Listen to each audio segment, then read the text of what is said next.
अस्सलाम वालेकुम दोस्तों, आज तुहाडे वास्ते माशाअल्लाह तीन पट्ठा लिया दे तिन्ने ही क्वालिटी वाली पट्ठा ब्लैक बीतल नागरा और मक्खी चिना। वीडियो ਨੂੰ एंड तक वेखना है कि ਤੁਹਾਨੂੰ भाई अच्छी तरह इन्फॉर्मेशन देना। मेरी रिक्वेस्ट है कि वीडियो ਨੂੰ इधर अच्छी तरह विखे। तो लो जनाब पहले नंबर ते माशाअल्लाह आ गई ब्लैक बीतल वाइट अख दे विच कोई क्वालिटी की कमी होवे भाई तुसी मैसेज मैनू करना है। कोई क्वालिटी की इंशाअल्लाह कमी ना होसी। लंबे कन्ना दे विच वड्डे कन्न, ठीक है ना जनाब, बिल्कुल वाइट अख थले तक माशाअल्लाह झालर आ रही है। भी तुहानू खुद नू विखा रहे हैं। तो बिल्कुल बरीक पशम चमकदार पशम देखो ना, बिल्कुल चमकदार पशम तो बहुत जबरदस्त बिल्कुल वाइट अख चंगे नकौड़े झालर तो बहुत जबरदस्त। लो जनाब तुहानू तल भी विखा रहे हैं कि कला कला थान हो सी, कोई भी इस तरह तुहानू वीडियो बना के नहीं दिंदा तो कोई कंज भी ना हो सी। तो वेल ही वेख रहे चंगी वेल बिल्कुल बराबर की वेल माशाअल्लाह दुम सीधी A+ क्वालिटी। लो जनाब जानवर नू चारा भी खवा के विखा रहे हैं तुहानू भाई कि तुहानू पता लगे ना कि सेहतमंद है पिया, कोई बीमार नहीं है। तो उस तो बाद वीडियो जरा एंड तक वेख्या करो, तुहानू टोर फेर के जानवर ने विखाया कर सा, ठीक है ना। तो इस प्योर बीतल माशाअल्लाह पट्ट आ गए ने। तो लो जनाब तुहानू टोर के विखा रहे हैं कि माशाअल्लाह सेहतमंद और डबल हड्डी अच्छे छोटी पट्ठा नहीं है, वड्डियां पट्ठा ने तुहानू वाज़े गल कर रही हैं।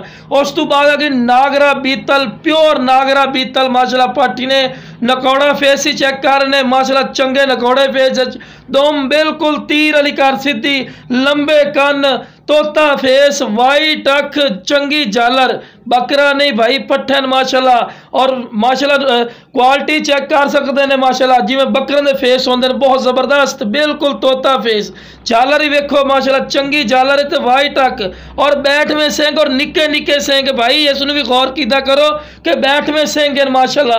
क्वालिटी कोई कमी कोई नहीं, बिल्कुल चमकदार पशम चंगी वेल मोटे पैरों च। मोटे पैरों का फायदा होता है कि चंगी वजन चढ़ने वाली चीज़ बनती है, विंगे पैर नहीं होंगे। तो लो जनाब कन्ना की लंबाई वेखते पैने तो चौड़ाई भी कन्ना की वेख लो। तो लो जनाब ये भी तुहानू तल विखा रहे हैं कि मोटी थणियां मोटी थणी का फायदा होता है कि चंगे दुध वाली बकरी बनती है जनाब। तो उस तो बाद तुहानू सारी विखा रहे हैं कि कोई कंज नहीं आनी भाई, इस तो बाद शोल्टी नहीं दे सकने हैं। तो वेल ही वेखो चमक ही वेखो माशाअल्लाह चमकदार पशम ते बिल्कुल तोता फेस। जेड़ा भाई शौक रखना चाहता है इस तो बाद शौक कोई नहीं होता जनाब, प्योर अच्छी दन कोई दोगलियां नहीं हैं। तो लो जनाब चारा भी खवा के विखा रहे हैं। तो दुंदी पाठी ने भी तुहानू वाज़े गल कर देवां, पहले दो दुंदियां ने पट्ठा इन्हां दा जिंदा दा वजन 35 किलो 37 किलो पक्का कन्फर्म वजन, असीं झूठ बोल के नहीं देवना।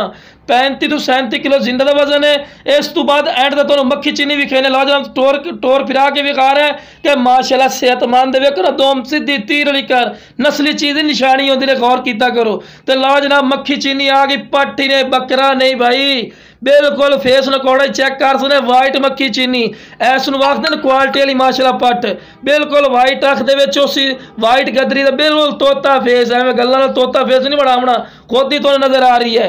तो तुहानू क्लोज करके विखेने भाई कि तुहानू पता लगे कि माशाअल्लाह बिल्कुल तोता फेस झालर नकौड़े वाली। तो लो जनाब चेक भी करो बिल्कुल झालर ही वेखो बिल्कुल तोते वाली कर फेस वेख रहे ना, बिल्कुल तोते वाली कर फेस चंगी झालर कन्ना की चौड़ाई वेख रहे हैं तो लंबाई वेख रहे हैं लंबे कन्ना दे विच जेड़ा भाई इंशाअल्लाह शौक रखते ना शौक पूरा करते बैठ में सिंह बिल्कुल बैठ में सिंह, ठीक है ना, पिछले मुड़ू में। तो बिल्कुल खीरी पाठी ने छीर भी नहीं पाया तो उम्र 13 महीने छीर भी नहीं पाया। तो लो जनाब झालर वेखो चंगी झालर तो लंबाई वेख रहे हैं। तो तुहानू वजन भी दस दे भी वजन 37 किलो तो 40 किलो वजन हो सकता है, कन्फर्म वजन दस रहे इंशाअल्लाह। तो वेखो मोटे थण तो खीर का चड्डा ही वेख रहे हैं मोटा खीर का चड्डा, इसका मतलब ये होता है कि चंगी भाई दुध वाली बकरी वेखे ना खीर का चड्डा मोटा है चंगी दुध वाली बकरी में तुहानू सारी भी खा रहे हैं कि कोई कंज नहीं आनी। तो वेल ही वेखो लंबी वेल क्वालिटी भाई जी हुण मैं जितनी तारीफा करा फायदा कोई नहीं, तुहानू खुद ही नजर आ रही है। बकरा वाली कर फेस ना हो पैसे नहीं लेना,